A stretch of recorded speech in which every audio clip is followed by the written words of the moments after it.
Double stain બ્રિજને લઈ સાંસદે પાલિકાને પત્ર લખ્યો।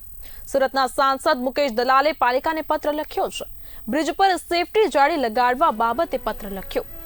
વડોદરા બ્રિજ દુર્ઘટના બાદ લોકોની આંખ ખુલી રહી છે। નગરજનોની સલામતી માટે સાંસદનો પત્ર। લોકો ઉશ્કેરાટમાં આત્મહત્યા ન કરી લે તે માટે પત્ર લખવામાં આવ્યો છે। લોકો અમૂલ્ય જિંદગી ન ગુમાવી બેસે તેના માટે પત્ર લખાયો। 2009 થી શહેરના તમામ બ્રિજોની ઉપર સેફટી જાળી લગાડવામાં આવી હતી। 2009 અને 10 પહેલા સરદાર બ્રિજ અને સવજી કોરાટ બ્રિજ પરથી લોકો કરતા હતા આત્મહત્યા। બંને બ્રિજ પરથી દર વર્ષે સરેરાશ 80 થી પણ વધુ લોકો આત્મહત્યા કરતા હતા।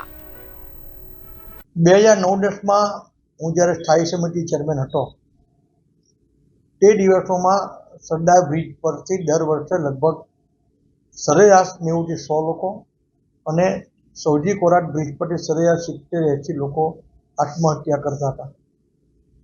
કારણ કે એ સીધો ઉપાય હતો, તેને કારણે કેટલાય કુટુંબો બરબાદ થઈ ગયા હતા, કેટલા યુવાનો યુવતીઓની જિંદગી બરબાદ થઈ જતી હતી।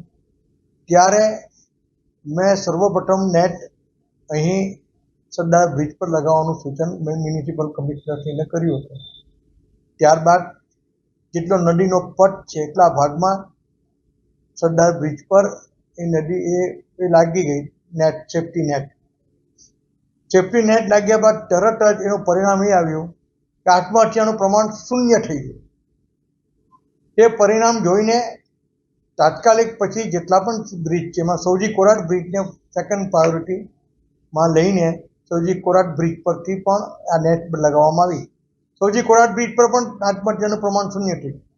ત્યારબાદ જેટલા પણ બ્રિજ બન્યા, નહેરુ બ્રિજ પર પણ લગાવી, નવા જેટલા પણ રિવર બ્રિજ બન્યા એની પર પણ લગાવી,